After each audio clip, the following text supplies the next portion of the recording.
Bonjour, bienvenue dans ce 12e épisode de Fantasy au petit déjeuner, ou plutôt devrait-on dire Fantasy au goûter, puisque c'est la seule chose qui nous reste, étant donné qu'il est déjà 5 heures passées. Les réjouissances matinales sont évidemment bien loin derrière nous, donc un thé glacé nous suffira largement pour aujourd'hui, car aujourd'hui nous allons rester comme la semaine dernière en terre d'Albion, et nous allons parler d'un auteur britannique de grande qualité que certains d'entre vous connaissent sans doute, qui s'appelle Robert Holstock, connu notamment pour son cycle de Celtica ou de ses romans traitant du roi Arthur et de Merlin l'Enchanteur. Le livre dont on va parler aujourd'hui, c'est La forêt des Mythagos, sorti en 2 tomes dans la très belle mais très onéreuse collection Lune d'encre de chez De Noël, sorti au début des années 2000. Ce titre est malheureusement épuisé dans ce format-là, mais vous pouvez retrouver le cycle de La forêt des Mythagos en 4 tomes aux éditions Folio SF. Voilà, alors il faut savoir que La forêt des Mythagos, le premier roman de ce cycle, avait quand même eu, lors de sa sortie en 1986, le World Fantasy Award, qui est quand même le plus grand prix pour un auteur d'imaginaire, ce qui est plutôt pas mal et laisse présager du meilleur, comme on va le voir. Alors l'histoire de La forêt des Mythagos du premier met en scène un jeune homme qui s'appelle Stephen et qui revient de la Seconde Guerre mondiale dans son Angleterre natale, dans le sud de l'Angleterre, dans la maison familiale. Demeure familiale qui se trouve d'ailleurs à côté de bois obscurs et étranges qu'on appelle les bois de Rhiop. Et lorsqu'il arrive, il se rend compte que son frère est au plus mal et semble rongé par une sorte de folie douce, une obsession vis-à-vis de ces bois. Et peu de temps après son arrivée, son frère va disparaître en quête d'une femme qui prétend se trouver au cœur de ce bois étrange. Car il faut savoir que le bois de Rhiop a une faculté étonnante, c'est celle d'absorber en fait l'imaginaire collectif des peuples qui habitent les terres aux alentours, ce qui fait que depuis quasiment que l'homme est l'homme, ces bois ont absorbé les mythes, les légendes, l'imaginaire qui plane et qui en a et a donné vie à cet imaginaire, ce qui fait que lorsque vous parcourez ces bois, si des moins vous arrivez à les parcourir, vous allez croiser le roi Arthur, Jason et les Argonautes, des héros celtiques oubliés, et même des figures mythologiques remontant à la préhistoire et aux âges obscurs du chamanisme, etc. etc. Et dans ces bois vit une jeune demoiselle qui s'appelle Gwyneth, qui est en fait l'incarnation d'une légende celtique, une sorte de déesse chasseresse envoûtante, dont le père de nos héros s'était pris à l'époque, lui scientifique qui enquêtait et qui faisait des recherches sur ces bois, était tombé amoureux de cette femme, et voilà que son fils est à lui-même tombé amoureux et donc s'enfonce dans les bois pour essayer de mettre la main sur cette femme. Donc notre héros, qui vient de revenir de guerre, décide avec un ancien compagnon d'armes de lui aussi partir explorer ces bois pour essayer de retrouver son frère et lui faire entendre raison. Malheureusement, le temps ne fonctionne pas tout à fait pareil à l'intérieur des bois, et il va vite se rendre compte que son frère a bien vieilli et surtout est devenu un être immonde, une sorte de démon, de barbare sanguinaire qui ravage les bois pour essayer de remettre la main sur la femme qui hante encore ses rêves et ses nuits. Et les deux frères, jadis liés comme les doigts de la main, vont devenir de véritables frères ennemis comme Abel et Caïn, et vont s'entre-déchirer pour essayer de posséder cette femme à la sensualité et au charme envoûtant. Voilà grosso modo pour le premier.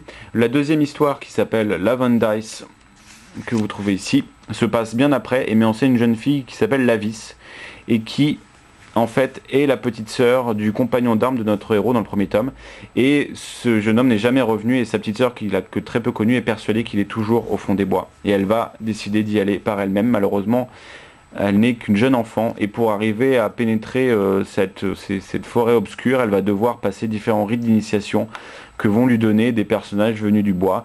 Et donc on a un livre qui est beaucoup plus tourné vers le chamanisme, le rapport notamment au masque est très important, et elle va s'enfoncer jusqu'au cœur du bois, qui s'appelle Lavendice, qui est en fait le sanctuaire ultime de la forêt des Mythagos, puisqu'il faut savoir que la forêt fonctionne par strates.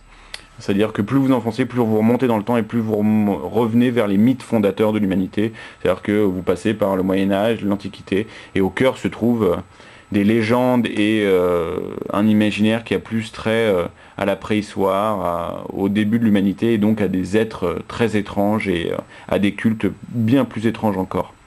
Lors du deuxième tome, en dehors de quelques nouvelles, on va trouver un autre récit qui s'appelle Le Passe-Broussailles et qui là met en scène un père qui part chercher son fils. Et oui, il y a encore une troisième personne qui a perdu quelqu'un dans ces bois. Sauf que son fils s'appelle Alex. Et Alex, il est censé être mort. Il est rentré dans les bois et il n'en est ressorti que les pieds devant.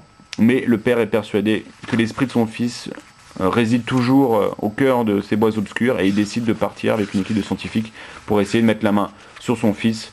Ça va pas très bien se passer, et notamment parce que l'esprit de son fils est en effet toujours en vie, mais étant donné qu'il est brisé puisqu'il est plus ou moins décédé, il a donné naissance à des cauchemars et donc à des monstres qui ravagent la forêt. Et voilà notre père confronté à l'esprit défunt de son fils. Et enfin le dernier volume, très rapidement, s'appelle La Porte d'Ivoire. Oh là là, je vais arriver à tourner les pages. La Porte d'Ivoire revient en arrière et en fait elle va revenir sur le frère de Steven, le héros du premier volume, La Forêt des Mitagos.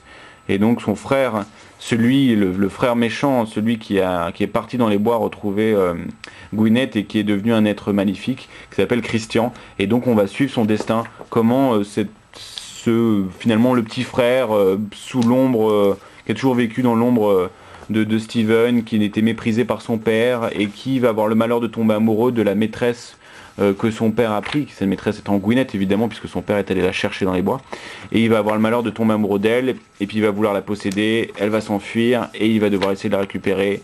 Et voilà comment cet être à la base innocent est parti d'une bonne idée et va devenir un monstre sanguinaire, une sorte de barbare démoniaque. Voilà grosso modo pour l'histoire. Vous l'avez compris, c'est riche, c'est même très riche, c'est très ambitieux aussi. La Forêt des Mitagos, le cycle de La Forêt des Mitagos, c'est clairement de la grande fantaisie. C'est un livre qui a à la fois les pieds dans le terreau de l'imaginaire collectif de l'Europe occidentale. C'est un livre qui est à la fois tourné vers notre passé commun, vers les mythes fondateurs de l'humanité, de notre civilisation à nous, et qui en même temps regarde aussi vers la littérature, la grande littérature avec un grand L, la littérature générale. C'est l'un des rares livres de fantaisie qui, à mon sens, et c'est pas du tout méprisant de ma part de dire ça, je pense que c'est un livre qui pourrait sortir dans des collections de littérature générale, ce qui n'est pas le cas de la plupart des livres dont on a parlé ici ou dont on parlera plus tard. Là on est clairement dans de la grande littérature, c'est bien écrit, c'est bien traduit, notons-le. C'est intelligent, ça va très loin, il y a une vraie réflexion sur la naissance des mythes. Je vous conseillerais éventuellement de commencer par le premier, La Forêt des Mitagos, qui, étant donné qu'il est sur un mode d'une course-poursuite, une exploration, fonctionne assez bien. Le deuxième est très difficile, La Van Dice, il est très lourd, il est très gros, et surtout il se passe pas grand-chose. On est surtout sur l'histoire de cette petite fille qui veut rentrer dans les bois et qui va suivre tous ces processus d'initiation. C'est très long et très compliqué. Mais il y a quelques passages absolument extraordinaires dont je me souviens encore 10 ans après et qui sont envoûtants, où on replonge quasiment à la naissance même de l'idée de civilisation ou d'humanité. C'est très impressionnant. Les deux derniers sont peut-être moins forts entre guillemets, le troisième est pas mal sur la quête du père, mais c'est vraiment pas à mon avis le meilleur. Je conseille aussi beaucoup le dernier, La Porte d'Ivoire, puisque c'est en fait le double du premier, La Forêt des Mitagos, une sorte de miroir de l'aventure de Steven, sauf que là c'est l'aventure de Christian. Et ça fonctionne bien et c'est très intéressant de voir ce personnage se fourvoyer par amour finalement. Voilà, je ne saurais trop vous conseiller si vous voulez quelque chose d'original, très original même, de quelque chose de très riche, de quelque chose de très intelligent, et de replonger un peu dans vos classiques finalement de la fantaisie et de l'imaginaire, et de voir un peu tout ce qui a donné naissance à ce genre qu'on aime tant. C'est sûr que c'est pas de l'heroic fantasy avec plein de testostérone, c'est pas non plus de la high fantasy avec de la magie, non, c'est quelque chose qui est vraiment de la mythologie, point, c'est de la mythologie contemporaine, mais ça reste du mythe, c'est pas du grand romanesque avec du souffle épique. Voilà, je vous souhaite une très bonne semaine, un bon week-end, et je vous dis à la semaine prochaine pour un vrai petit déjeuner cette fois-ci promis, et non pas un simple et misérable verre de thé glacé. Merci et à bientôt, au revoir.